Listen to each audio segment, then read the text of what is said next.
까지는 교회라고 하는, 교회가 어떤 것인가, 어떤 모습을 가지고 있는가라고 하는 것을 보여주는 아주 짤막하지만 중요한 그런 대목입니다. 교회에 대한 정의는 여러 번 들으셨을 거고 또 많이 아실 텐데요. 제가 새가족들 교육할 때 하는 교회에 대한 정의가 하나 있습니다. 우리 교회에서는 아직 한 번도 안 했고요.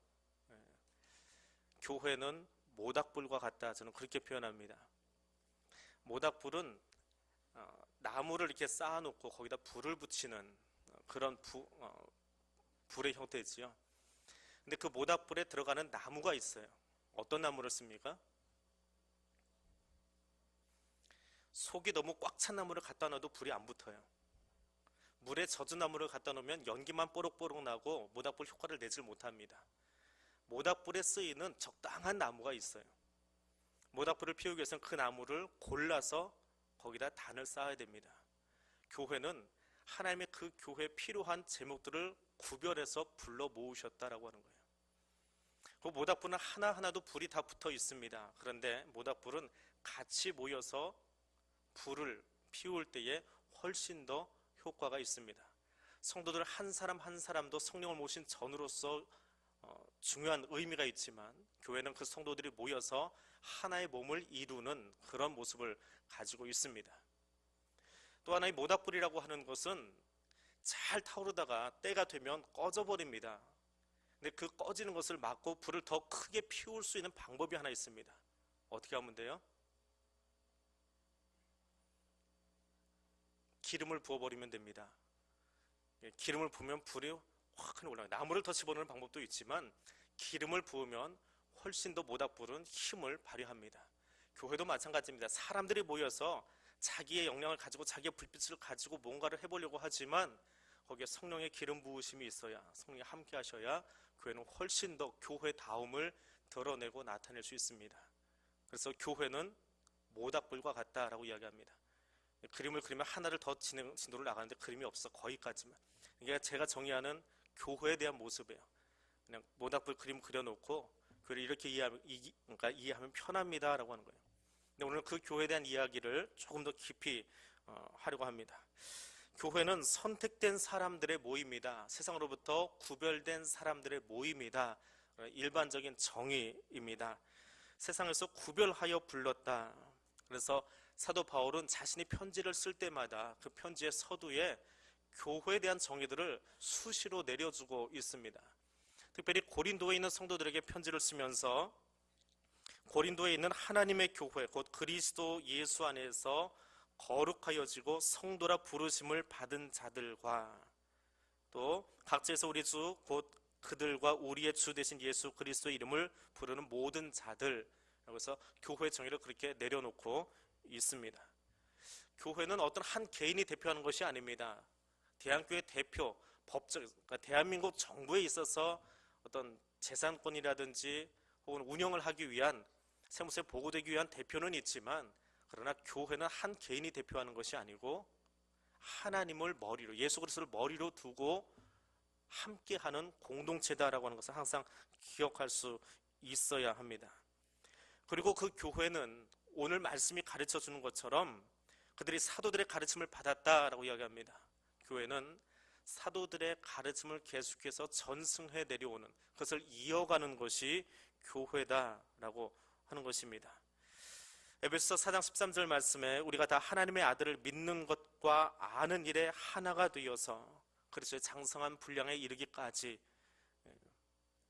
그리스도를 알아가는 것, 예수 그리스도에 대한 소식을 사도들이 전해주었고 그것을 계속해서 전해가는 것, 사람의 지식이 아니라, 사람의 어떤 신학적인 이야기가 아니라 사도들이 우리에게 전해준 그 말씀을 계속해서 전달해 가는 것이더라 라고 하는 것입니다. 그래서 전 세계 교회가 하나 된다라고 하는 것은 어떤 제도나 기구나 한 사람에 의해서가 아니라 사도들이 준 교훈, 그 말씀을 같이 붙들고 고백하는 사람들, 그런 교회들이 하나님 안에서 한 교회다라고 하는 것입니다. 또 하나는, 교회는 그 사도들이 했던 사역을 계속해서 계승해가는 거예요. 그래서 사도행전의 역사는 사도행전 마지막 장에서 끝나버린 것이 아니라 지금도 계속되고 있다라고 하는 것입니다. 그래서 교회가 가진 가장 큰 일이 무엇이냐? 예수님이 제자들을 모아놓고 너희가 성령을 받으면 땅끝까지 가서 증인 되어라 한 것처럼 오늘도 그 증인의 삶을 살아가는 것, 우리의 삶의 자리에서 증인의 삶을 살아가는 것이 교회가 교회다움을 유지하는 가장 중요하고 메인 테마다라고 하는 것입니다. 그럼 그 교회는 대체 무엇이냐? 오늘 말씀을 보니까 42절에 보니까 교회 안에서 성도들이 서로 교제하였다 이야기합니다. 하나 되었다라고 하는 거예요. 교회는 통일성을 가지고 있습니다. 통일된 곳입니다. 시간이 바뀌고 세대가 바뀌면 세상의 법도 바뀌고 모양도 바뀝니다. 멀지 않은 시간에 우리 할아버지 세대만 해도 상투 틀고 다녔지요. 쪽지고 다니고 한복 입고 다녔습니다. 근데 언제부턴가 모두가 다 소위 양장이라고 하는 서양식 복장으로 그 머리는 짧게 자르고 다니고 있습니다. 그렇게 멀지 않은 시간에 머리 조금만 기르면 경찰서에 끌려갔습니다. 장발 단속, 풍속을 해친다 그래가지고 장발 단속을 했던 적이 있습니다. 남자들이 귀를 덮지 못하도록 덮기만 하면 끌려가고요. 학교를 가다가 이 앞에 머리가 2cm인가요? 요거 딱 잡아서 걸리기만 하면 그냥 소위 바리깡이라고 부르는 걸로 밀어버리던 그런 때도 있었습니다. 지금은 뭐 아이들이 자유롭게 교복 안 입고 복장을 자유롭게 하고 학교를 다니지요. 세대가 변하고 시간이 변하면서 세상 풍속은 바뀝니다. 그러나 교회는 바뀌지 않는 것이 하나 있습니다.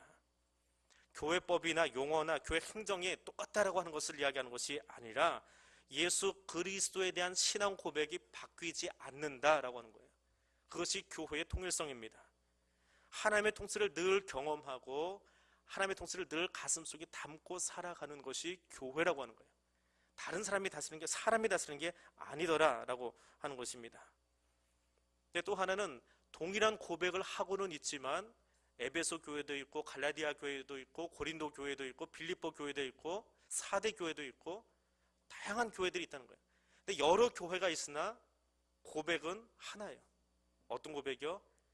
예수 그리스도가 나의 구주 되십니다라고 하는, 하나님의 천지를 창조하셨고 그 아들 예수 그리스도의 보혈의 공로로 우리가 죄사함을 받았고 지금도 성령님이 우리 안에서 일하십니다라고 하는, 우리가 예배 시간마다 고백하고 있는 그 사도들의 신앙 고백, 그것을 같이 하는 거예요. 그 고백을 같이 하는 것이 교회의 통일성입니다. 에베소 4장 4절에서 말하는 것처럼 몸이 하나여 성령도 하나이니 너희가 부르심의 한 소망 안에서 부르심을 입었다. 그것이 교회의 통일성을 이야기하는 겁니다. 근데 로만 캐톨릭 교회는 그렇게 이야기하지 않습니다. 로만 캐톨릭 교회도 교회론이 있어요. 바로 옆에 성당이 있지만 로만 캐톨릭 교회의 통일성은 우리하고는 전혀 다릅니다.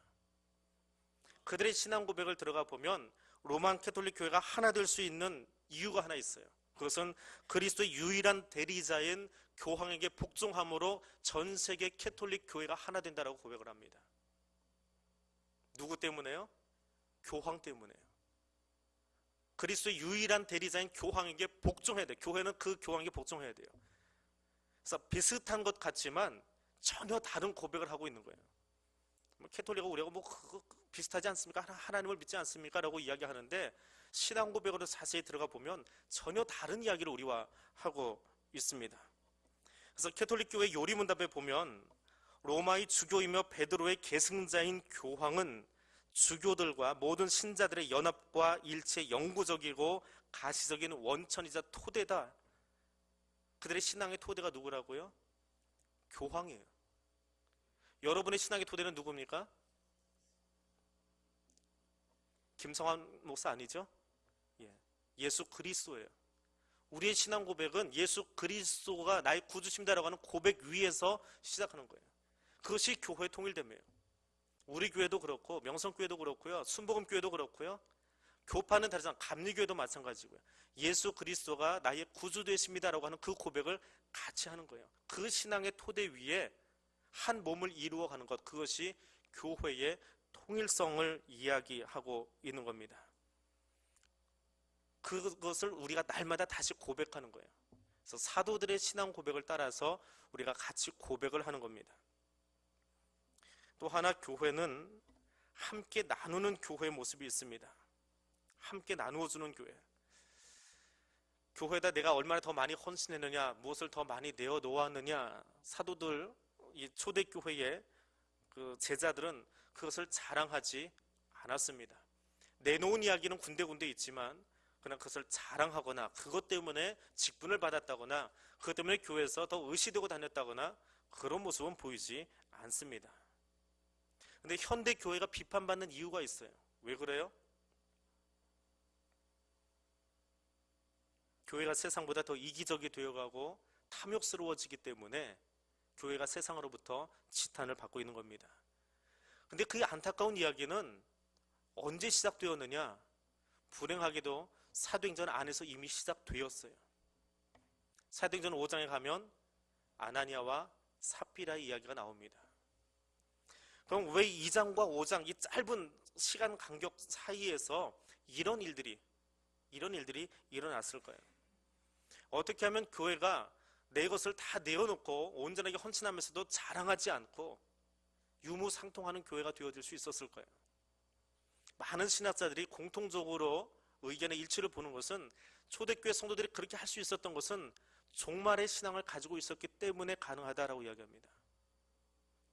이 종말론적인 신앙을 가지고 있어라, 종말론적으로 살아가십시오라고 이야기하는데 그 종말론적이다라고 하는 게 뭐예요?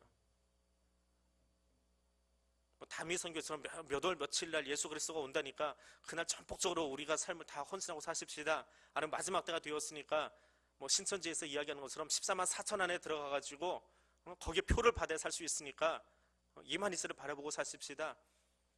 그게 아니에요.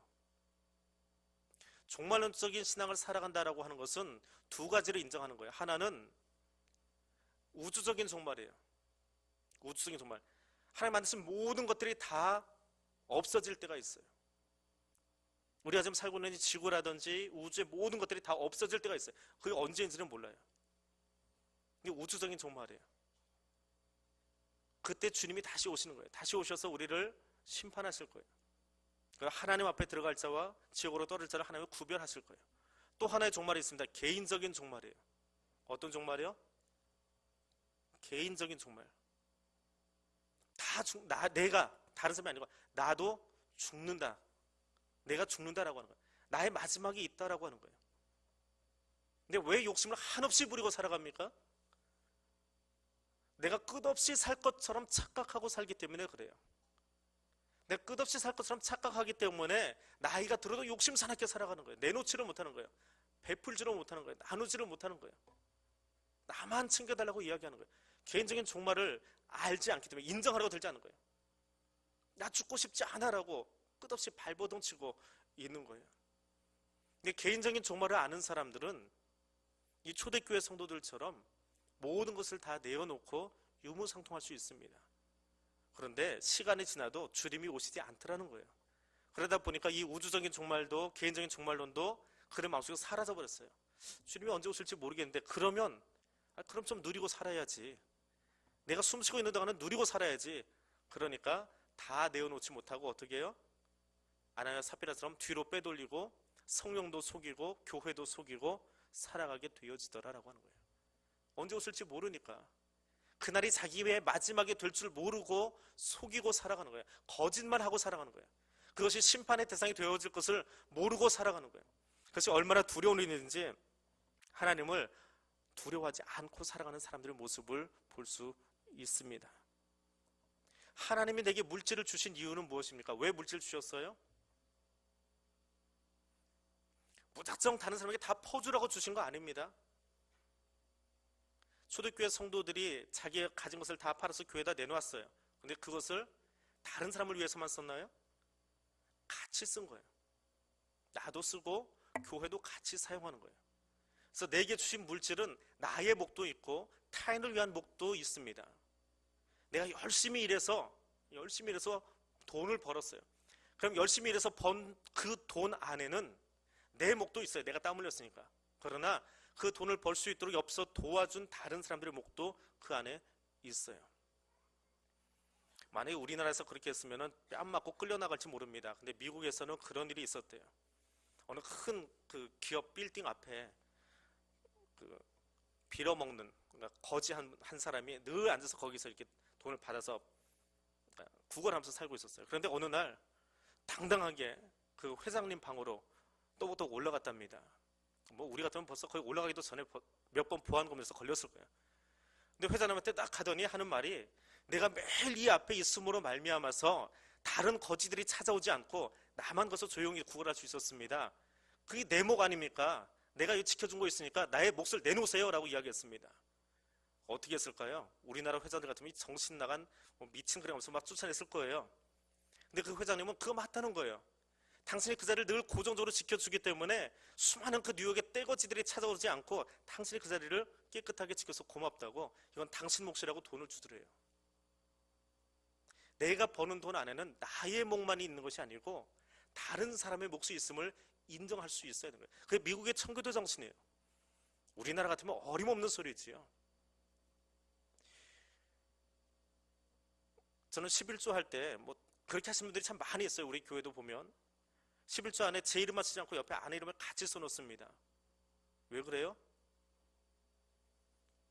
그 몫이 있는 거예요. 저 혼자 하는 게 아니고, 목회라고 하는 것 혹은 여러분의 삶도 마찬가지예요. 제 개인의 이야기만이 아니고 여러분의 삶도 마찬가지예요. 심장님은 혼자 열심히 일해서 목상 키운 거 아니지요? 옆서 몇 년 동안 헌신했던 허군 사람의 몫이 있는 거예요. 집에서 가정사를 꾸며가는 것도 그 사람이 설 수 있도록 함께 동역해준 이야기예요. 그래서 그 11조의 이야기 속에는 우리 가족의 고백이 같이 들어가야 되는 거예요. 그게 성경적인 답이에요. 내가 벌어서 내가 수고해서 한 것이 아니고 가족과 함께 한 거예요. 그 고백으로 드리는 거예요. 이제 감사헌금이라든지 뭐 다른 용도는 개인적인 고백이 있기 때문에 제 혼자 이름을 쓰기도 하지만 11조만큼은 내 것이 아니고, 내가 벌어들인 것이 아니고 방 안에서 같이 도와주고 기도해준 사람의 몫을 인정하는 거예요. 그리고 그 고백이 초대교회 성도들에게는 같이 나눔으로 나타났더라라고 하는 거예요. 그래서 우리는 물질의 청지기로 살아가야 돼요. 물질을 교통정리할 줄 알아야 돼요. 그것이 주인이 하나님이다라고 하는 것을 알고, 하나님이 내게 내 몫과 다른 사람의 몫을 맡겨놓았기 때문에 그 교통정리 잘해서 내보내야 돼요. 근데 이 교통정리 잘못하면 어떻게 되는 거예요? 아나니와 삽비라처럼 죽음으로 속전해야 되는 거예요. 두려운 일이에요. 우리의 삶의 자리에 늘 하나님이 나를 보고 계신다라고 하는 것을 알고 나눌 수 있는 삶, 이것이 교회의 성도들의 모습이더라라고 하는 겁니다. 또 하나 교회의 모습은 떡을 떼는 모습에서 찾아볼 수 있습니다. 떡을 뗀다라고 하는 거예요. 그 보편적인 교회를 이야기합니다. 한국 교회 안에 그러니까 한국 땅 안에, 조선 땅 안에 교회가 들어오면서 오해하는 일들이 몇 가지 생겼습니다. 제일 큰 오해는 교인이 되고 나면, 예수 믿고 나면, 예수 증인가 되고 나면 사람 잡아먹는다. 교회 밖에서 보니까 예수 믿고 세례 받으면 살을 찢고 피를 마신다라고 하잖아요. 그러니까 이거 식인종 된다. 그렇게 이야기했습니다. 또 하나의 오해는 교회 안에서 있는 오해예요. 교회 안에서 세례 안 받고 이제 예배 아직 받지 않으신 분들이 앉아서 예배 드릴 때가 있잖아요. 근데 저는 이제 다 일으켜 세워서 성찬식을 집례를 합니다. 그건 종교 개혁자들이 그렇게 했어요. 개혁자들의 전통을 따라서 하는 겁니다. 앉아서 하는 것보다 일어서서, 왜 주님이 나를 위해서 살을 찢어주시고 나를 위해서 피를 흘려주신 건데 어디 건방지게 앉아서 받아요. 그거는 두려움으로 받는 거예요. 그래서 일어나서 받는 거예요. 뭐 편하게 하려고 세례 받았는지 안 받았는지 차별하려고 하는 것이 아니고, 우리가 일어서서 드려야 될 예배가 몇 개 있어요. 사실은 성경을 봉독할 때도 일어서야 돼요. 하나님의 말씀을 선포할 때. 설교는 너무 길기 때문에 편의상 앉혀놓지만 로마 캐톨릭 안에는 그것을 철저하게 구별합니다. 하나님이 내게 하시는 일은 일어서서 하고요, 그걸 두렵게 받아야 되니까 성찬을 받을 때도, 말씀을 받을 때도, 강복선을 할 때도 일어서서 받습니다. 떡을 떼는 일, 이제 그 일에 오해가 있는데, 조그마한 거 하나 나눠 먹으면서 우리한테 안 준다고. 몇 번 경험해 보셨지요? 여러분 옆에서 알량나게 떡 한 덩이 먹으면서 나한테도 안 주고 지들끼리만 먹는다고. 그 떡 하나 먹는 것이 신앙 고백 뒤에 나오는 것임을 모르기 때문에 하는 오해지요. 모르기 때문에 나오는 오해입니다. 떡은 누가 뗄 수 있는 거예요? 떡이 누구에게 주어졌어요? 세상에서 가장 보잘것 없는 나에게 주신 하나님의 은혜의 표현이에요. 가장 보잘것없는 죄인인 나한테 하나님이 은혜를 베푸셨다라고 하는 거예요. 그분이 나의 구주다라고 고백할 때에 비로소 그 떡을 받을 수 있는 거예요. 하나님의 은혜를 입은 것을 아는 사람. 그냥 교회에 들어와 앉아있기 때문에 떡을 먹는 것이 아니고 나는 내 힘으로는 절대로 구원받을 수 없는 죄인인데 예수 그리스도께서 십자가에서 나를 위해서 살을 찢어 주셨어요. 그래서 나누어 주셨어요. 그것을 고백하는 거예요. 그래서 두려움으로 일어나서 그것을 받는 거예요. 앉아서 받는 것이 아니고 그 두려움 때문에, 그 경외감 때문에 일어서서 받는 겁니다. 그리고 하나님이 나를 사랑하신다라고 이야기하면, 하나님이 나를 사랑하신다고 말씀하시면 다른 어떤 것도 문제가 되지 않아요. 하나님이 나를 사랑하신다는데, 하나님이 나를 사랑하시면 어떤 일을 하십니까? 너무 사랑하셔서 홍해도 가르시고요, 너무 사랑하셔서 나 대신에 애굽의 모든 처음 난 것들을 다 죽이기도 하세요. 나를 너무나 사랑하셔서 그 민족을 살리시려고 대적자들이 쫓아왔을 때 그 대적자들끼리 치고받고 싸우고 죽고 도망가도록 만들기도 하세요. 하나님은 자기 백성을 보호하기 위해서는 어떤 일도 하시는 분이에요. 그만큼 사랑하세요.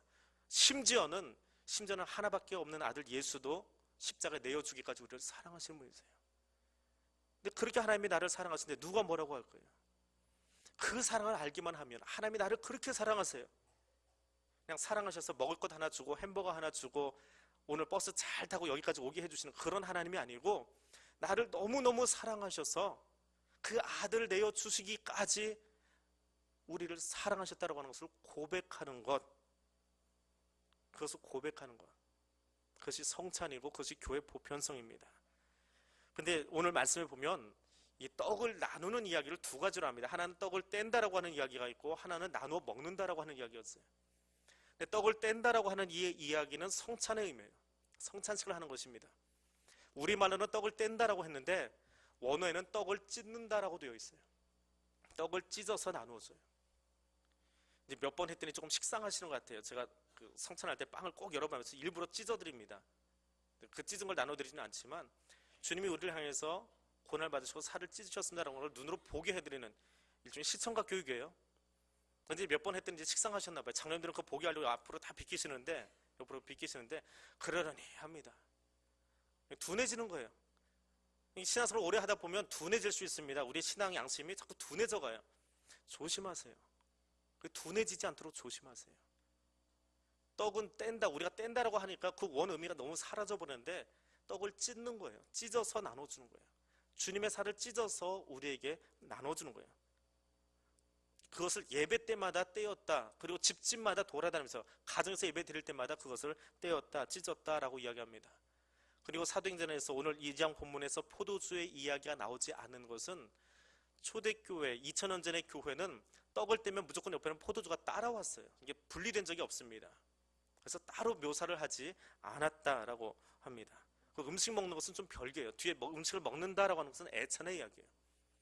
이게 교회 안에서는 같이 떡을 떼었어요. 한 신앙 고백을 나누었다라고 하는 거죠. 보편적인 교회이지요.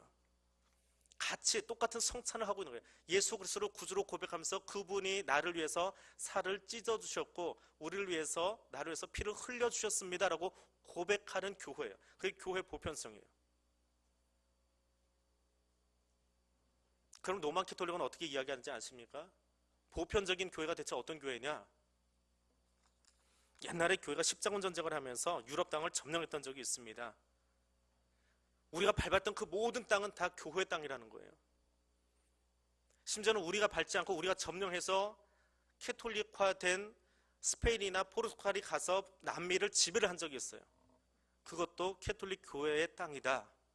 그것도 하나님 나라다. 그래서 거기에 교회가 세워져도 보편적인 교회다, 그렇게 이야기를 합니다. 허둥하시지요? 로마 캐톨릭이 너무 많이 우리하고는 달라요. 그런데 성경적인 이 신앙 고백은 주님이 우리를 위해서 죽으셨습니다라고 하는 것을 몸으로 직접 느끼는 거예요. 생각해 보세요. 2000년 전에 예루살렘의 인구가, 지난주에 제가 말씀드렸는데 예루살렘의 인구가 대략 8만 정도 되었습니다. 그 8만의 사람들이 그 문화생활을 뭘 하고 즐겼을까요? 로마 시대의 영화를 보면, 로마 시대를 그린 영화를 보면 제일 좋은 그 눈요깃감이 뭐예요? 마차경주잖아요. 사람 죽이는 일이거든요. 내가 로마 시민권자이기 때문에 이거 해보는 게 이게 제일 재밌는 일이에요. 이게 뭐 이거 하는 게 제일 재밌어요. 그 어디서 해요? 그 광장에 모여서, 콜로세움에 모여서 막 그런 데 모여서 하거든요. 근데 예루살렘에는 콜로세움이 없습니다. 그럼 예루살렘에서 제일 흥미진진한 사람 죽이는 일은 어떤 거예요? 그렇게 표현해서 참 죄송한데 2000전으로 들어가서 그들의 생각으로 보자고요. 사람을 죽이는데 눈에 보이면서 아주 그냥 리얼하게 볼 수 있는 장면이 하나 있어요. 어디예요? 십자가 사건이에요. 어쩌다 뭐 십자가 사건이 났다, 누구가 십자가에 매달린다 그러면 다른 볼거리가 뭐가 있어요? 요즘처럼 뭐 스마트폰이 있습니까? TV가 있습니까? 다 몰려드는 거예요. 다 몰려들어요. 정말 볼만한 사건이거든요. 잠실 주경기장의 스탠드가 7만 석 정도 됩니다. 꽉 채우면 10만 정도 된대요. 근데 운동장으로 치고 한 7만 정도가 보여요. 그러니까 운동장에 꽉 채워진, 잠실 주경기장에 거의 꽉 채워진 인구가 소위 예루살렘 인구예요. 그 인구가 모여서 뭘 봤다는 거예요? 그렇게 모일 수 있어요. 8만 정도 되면 그 정도 공간만 있으면 모여서요. 거기서 뭘 보는 거예요? 반역자 3사람이 지금 십자가를 못 박혔어요. 그 가운데 예수라고 하는 한 남자가 못 박혔어요. 누군가 선동했는지 모르지만 죽여라 죽여라 해가면서, 못 박아라 해가면서 거기다가 사람을 매달아놨어요. 그 카타르시스를 느끼는 거예요. 남이 죽는 것, 이 악한 것을 보면 자꾸 사람이 더 악해집니다. 근데 그렇게 십자가를 보았던 사람들이에요. 얼마 전에 그 십자가 사건을 그렇게 목격했어요. 대제사장이 부축이었든지 사내들은 공회가 부축이었든지 누가 해도 부축이었는데 바라바는 끌어내려버리고 예수를 십자가에다 못 박아놓고 신한다고 박수치고 끝나고 나니까 썰렁하게 집으로 다 돌아갔어요. 근데 한 50일 뒤에 마가의 다락방에 성령이 임재하면서 그때 다 도망갔던 제자들이 거기에 모여가지고 성령의 임재를 경험하고 예수 그리스도를 너희가 죽였지만 하나님께서 그를 다시 부활시키셨다, 다시 살리셨다, 그 주님, 그분이 나의 구주시다 고백을 합니다. 강렬한 말로 고백을 합니다. 그때 몇 명이 변화됐다고요? 3,000명이요. 왜 갑자기 3,000명일까요? 그 3,000명이 어디서 나온 숫자예요? 그 광장에서 그것을 보고 있던 사람들이에요. 손가락 들면서 야 죽여라 죽여라 이러고 소리 지르고 있던 그 사람들이에요. 남 죽이는 일에 대해서 아무렇지도 않게 생각하던, 남을 비판하고 험담하고 끌어내리고 손가락질 하고 이거 신나가지고 떠들었던 그 사람들이 양심의 가책을 느낀 거예요. 우리가 그때 그 예수를 그렇게 죽였는데 그분이 왜 죽으셨느냐? 사도들의 설교를 들어보니까 나의 죄 때문에 죽으셨대요. 나는 죄인인 거예요. 그리고 그들이 교회 안에 들어와서 신앙 고백을 하는 거예요. 그리고 그들이 일어나서 눈물로 떡을 찢어서 나누는 걸 봅니다. 이것은 너희를 위하여 찢은 나의 몸이라, 받으라 먹으라 주님 말씀하셨습니다. 이것은 너희를 위하여 흘린 나의 피니 새로운 언약의 피니라, 그것을 받으라 먹으라 주님 말씀하십니다. 그걸 받을 때마다 그들의 마음이 얼마나 양심에 찔렸을까요? 매일매일 예배 때마다 그 성찬을 집례할 때마다 우리가 죽였어요, 내가 죄인이에요, 내가 못 박았어요 라고 하는 그 고백이 그들에서 계속해서 쏟아져 나오는 거예요. 그러니까 조금만 더 뒤로 가면 5,000명이 또 다시 교회 안으로 들어오게 되어지는, 예루살렘 전체 인구로 따져봐야 8분의 1도 안 되는 그런 숫자이지만 그 사람들이 교회 안에 들어와서 초대교회 역사를 시작하고 있어요. 그게 보편성이에요. 예수 그리스도를 구주로 고백하는 같은 마음을 가지고 그 안에 앉아 있는 거예요. 여러분 1년에 몇 번씩 하는 성찬식 하실 때마다 여러분 마음속에 어떤 고백이 나오십니까? 그 떡을 받을 때에 1년에 한 번 하는데 재밌잖아요. 우리 아이도 이번에는 참석 안 하고요, 지난번에는 참석을 했어요. 평생에 기다렸던 일이에요. 이거 한번 받아보고 싶어요. 나 그거 한번 해보고 싶어요. 어떤 마음으로 받았는지는 제가 잘 모르겠습니다. 굉장히 기다렸어요. 15살만 되면 나 입교하고 아빠 나도 거기 가서 한번 해보고 싶어요. 거기에 신앙 고백이 없으면 빵 맛만 보고요, 포도주 맛만 느끼다 끝나버립니다. 거기에 나의 신앙 고백이 있으면 정말 엄지 한마디만도 안 되는 그런 작은 떡이지만, 그리고 한 입거리도 안 되는 정말 작은 잔이지만 주님이 그것을 흘리기 위해서, 그리고 내가 그 주님을 얼마나 아프게 했는지를 고백할 수 있게 되어지라는 거예요. 우리 이후에 여러분이 성찬의 예식에 참여할 때에 그 고백을 새롭게 하실 수 있기를 원합니다. 그 마음으로 주님 앞에 서실 수 있기를 원합니다. 세 번째로, 교회는 거룩한 공동체예요. 교회가 거룩하긴 한데 교회 건물이 거룩한 게 아니에요. 나는 죄인이에요. 죄인인데 은혜 받은 죄인들이 이 안에 들어와 있는 거예요. 그리고 예수 그리스도의 그 의로움이 우리에게 십자가 사건을 통해서 전가되어서 옮겨졌어요. 그래서 우리가 지금 여기 있는 거예요. 성령님이 우리 안에서 일하시지 않으면, 성령님이 지금 내 안에 계시지 않으면 우리는 여전히 죄인된 모습을 드러내고 삽니다. 성령님이 계시지 않으면 여기 앉아있긴 한데 입으로 꿍시렁꿍시렁 하고 있을 거예요. 성령님이 여기 계시지 않으면 여전히 옛날 세상 습관 그대로 가지고 살아갑니다. 그 버릇 못 버리고 살아가요. 거룩하다라고 하는 것은 성령님이 내 안에서 계속해서 일하신다라고 하는 거예요. 죄인인 내 안에서 계속해서 일하시면서 나로 하여금 온전한 그리스도의 성품을 닮아가도록 일하고 있는 거예요. 성화의 삶을 살아가는 거예요. 그래서 그 성령님의 임재를 날마다 예민하게 느끼면서 말씀을 매일매일 내 안에 심는 거예요. 왜? 그렇지 않으면 자꾸 세상의 모습으로 살아가려고 하기 때문에. 예전에 잊어버렸던 것 같은, 내버렸던 것 같은 그 모습으로 다시 살아가려고 자꾸 그쪽으로 끌려가기 때문에 말씀을 매일 내 안에 심어야 돼요. 새벽에 나와서 심으셔야 되고, 수요일날 나와서 심으셔야 되고, 금요일날 기도하면서 심으셔야 되고요. 말씀을 계속 심는 거예요. 심기만 하는 것이 아니라 그것이 내 안에서 열매를 맺도록 누가 노력하는 거예요? 성령님이 내 안에서 일하여 주셔야 되는 거예요. 내 힘으로는 안 돼요. 내 성질이 어디 갑니까?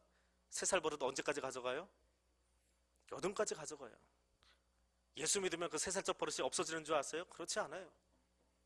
그 3살 버릇을 여든까지 가져가지 않기 위해서 어떻게 하는 거예요? 성령의 도우심을 구하는 거예요. 하나님, 나는 참 약해요. 내가 너무 약해서 내가 어머니 태중에서 나와가지고 엄마 앞에서 젖을 빨던 그때부터 가지고 있던 이 못난 습관이 아직도 있어요. 이 습관을 어떻게 고쳐요? 좋은 남자 만나면 고쳐집니까? 좋은 아내 만나면 고쳤어요? 아니요. 성령님이 내 안에서 일해 주셔야 돼요. 그래야 나의 그 죄인의 모습들이 조금씩 바뀌어져 갑니다. 그래서 그 모습 가지고 하나님께 찬양하게 되더라라고 하는 거예요.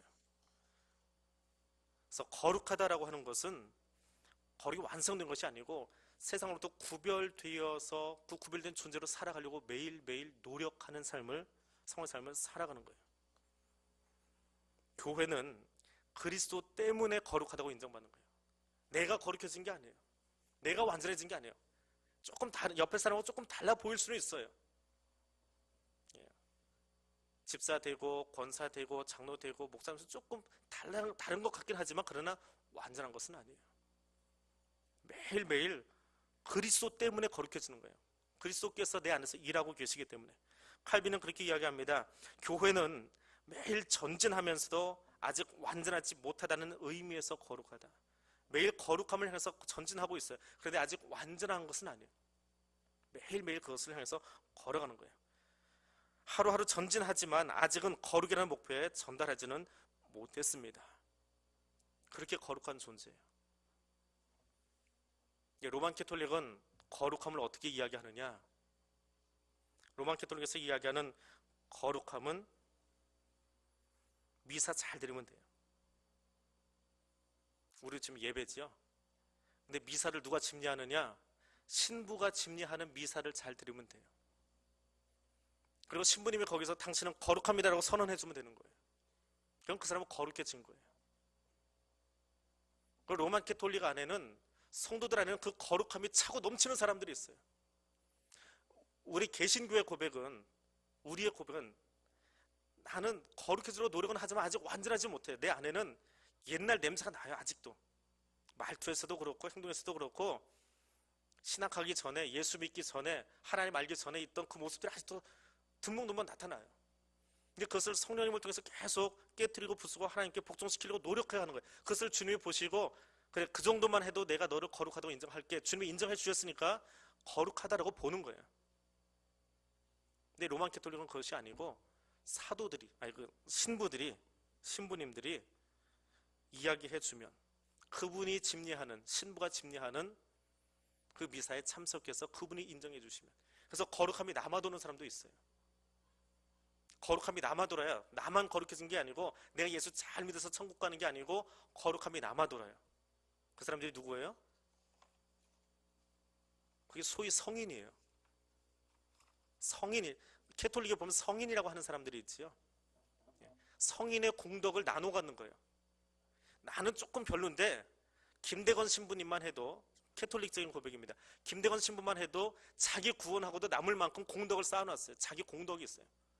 그래서 그 공덕을 나눠주는 거예요. 누구한테?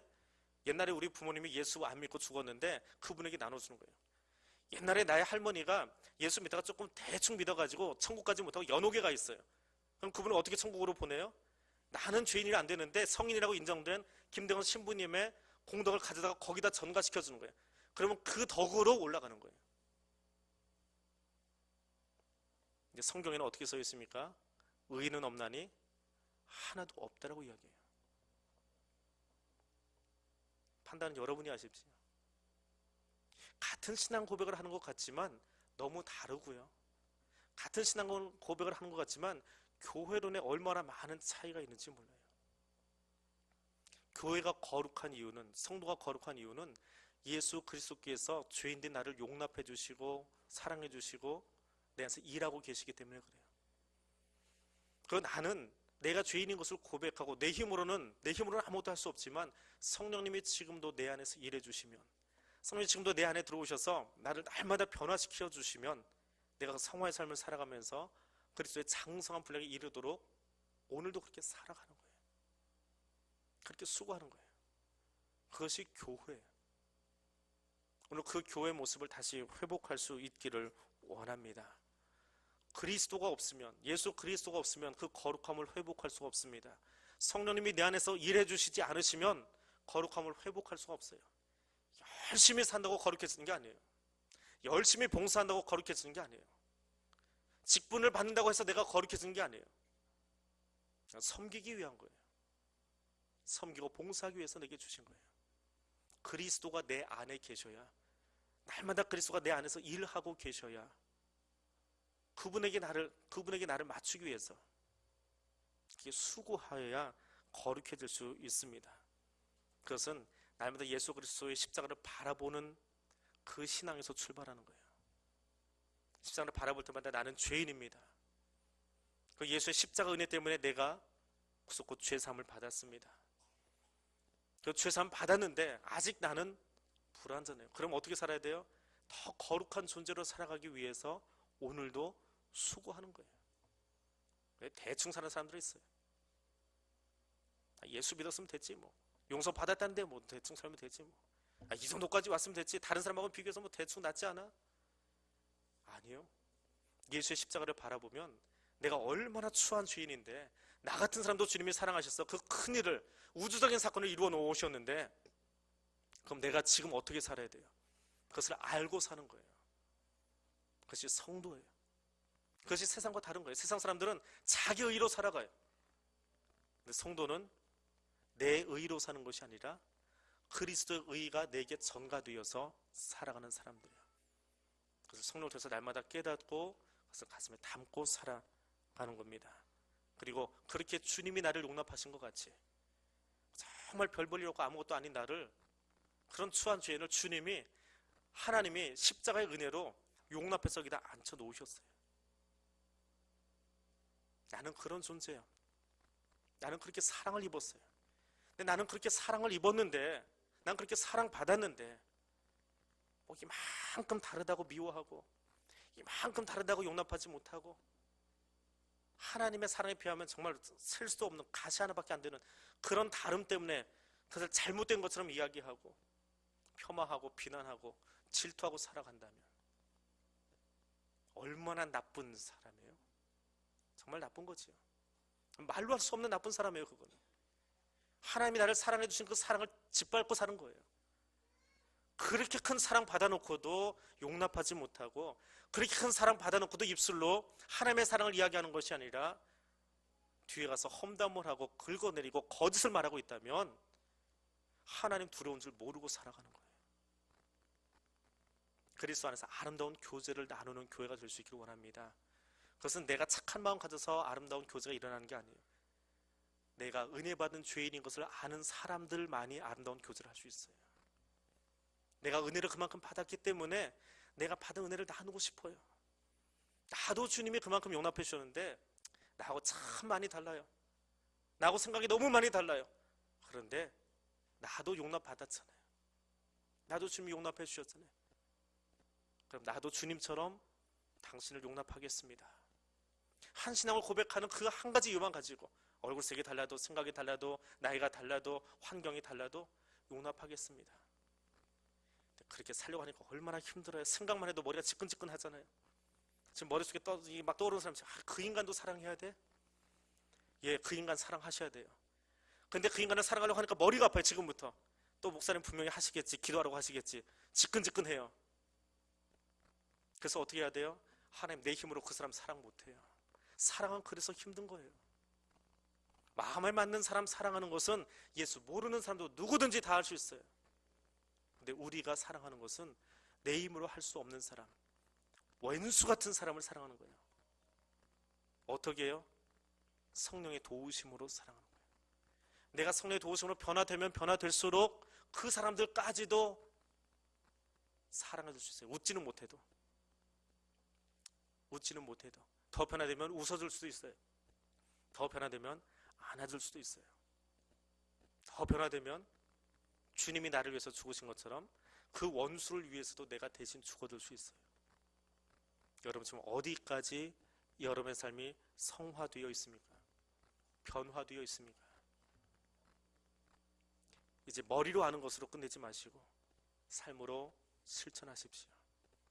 그것이 사도들을 통해서 보여주셨던 교회의 원형이고 우리가 다시 회복해야 될 교회의 모습이고 그것이 오늘 우리 대향교회가 되어질 수 있기를 원합니다. 그것을 위해서 우리 같이 기도하겠습니다. 첫 번째 기도 제목입니다. 하나님, 우리 안에